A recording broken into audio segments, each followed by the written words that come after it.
Hello, my name is Ben Reinhardt. I'm a project manager at Purdue University in the Ag and Biological Engineering department. I'm going to show you how the tool Evaluating Drainage Water Recycling Decisions, or EDWRD for short, can be used to help plan a drainage water recycling system. So we'll be looking at an 80-acre field in Randolph County, Indiana. We have two primary design goals. The first is to provide enough water supply to meet at least 80% of the annual irrigation requirement on average. The second is to reduce average annual nutrient loads by 30%. So under instructions, you'll find initial inputs for using EDWRD, as well as a map showing the general location of the field in East Central Indiana.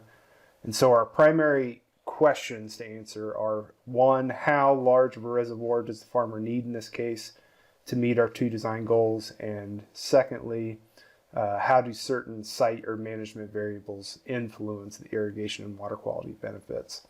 The specific variables that we'll look at include reservoir depth, soil type, and irrigation strategy. So with that, let's go ahead and navigate to EDWRD. The tool is located on the Transforming Drainage website at transformingdrainage.org/tools/EDWRD.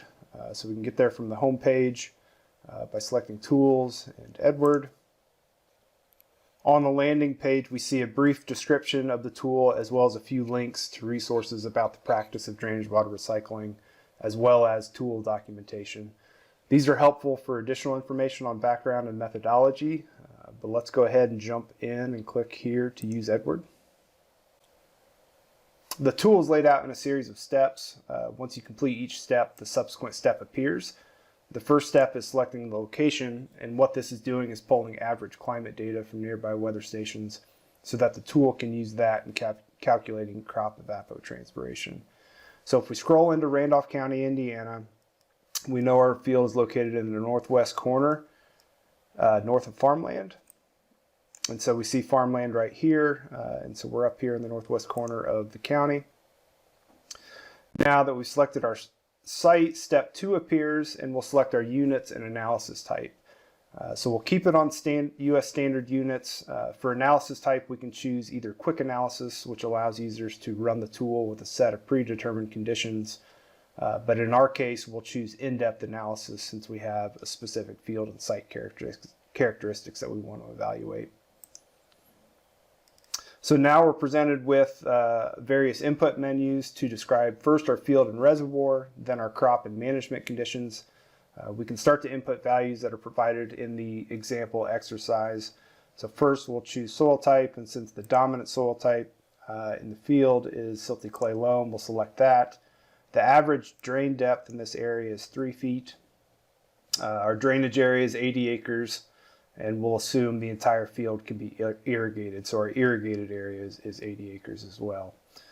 Now we need to select an initial reservoir size. The program will evaluate this size as well as smaller and larger sizes. So this value is just an initial guess, and we'll put in 4 acres with an average depth of 10 feet. And so we'll do this analysis for corn using a fixed irrigation amount of 1 inch. Now there's also an option for advanced settings. We'll be circling back to this a little bit later. So the final part of our input is to specify a source for daily weather, drain flow, and nutrients. Since we don't have our own daily data, we'll use data provided from a research site, in this case from Davis Purdue Ag Center near our site in Randolph County, Indiana. And so finally we'll select to run EDWRD, and this initiates the tool to begin calculating daily water balances for a range of reservoir sizes. And so EDWRD evaluates all the metrics for the reservoir size we chose initially, as well as 2 smaller and 3 larger sizes for a total of 6 different reservoir sizes.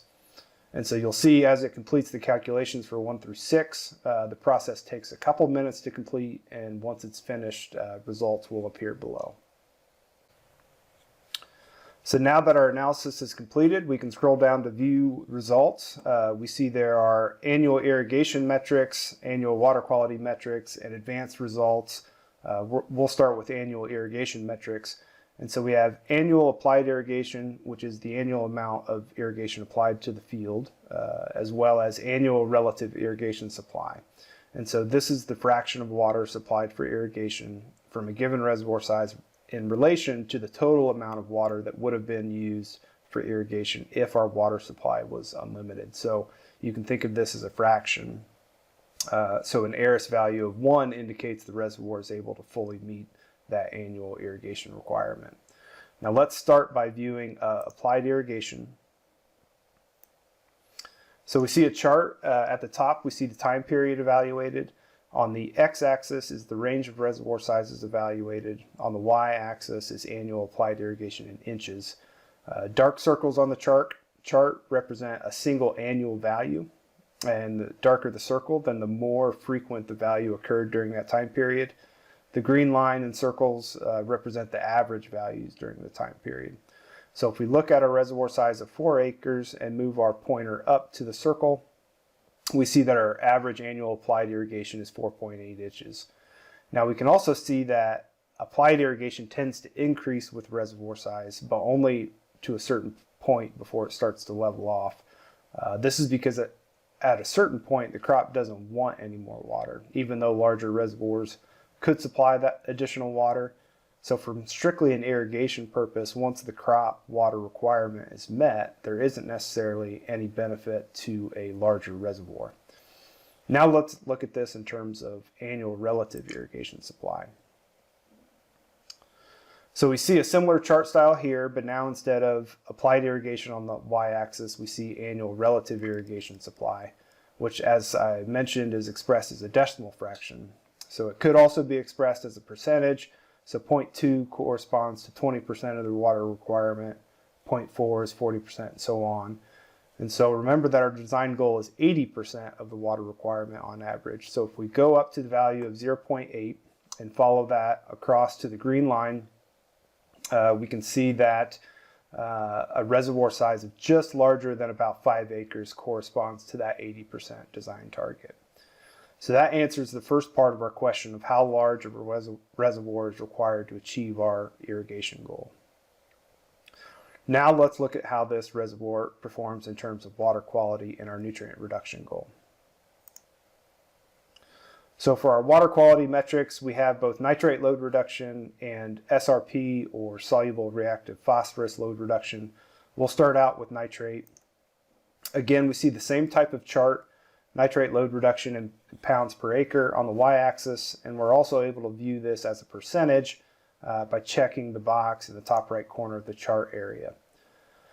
Our design goal is 30% reduction on average, so 30% would be halfway in between 20 and 40. So if we follow that across to our green line, we see that a reservoir slightly larger than 3 acres would satisfy that water quality design goal.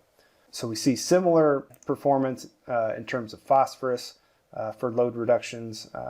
This makes sense for drainage water recycling systems, since most of the load reductions occur by reducing the volume of drain flow discharge rather than trying to reduce nutrient concentrations in the drainage water.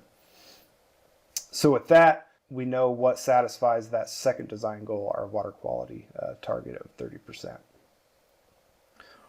So now we have enough information to answer our first question: how large of a reservoir does the farmer need to achieve both their irrigation and water quality goals? And the answer would be a reservoir slightly larger than 5 acres in size, with an average depth of 10 feet, would satisfy the irrigation goal and be more than adequate in meeting our water quality target.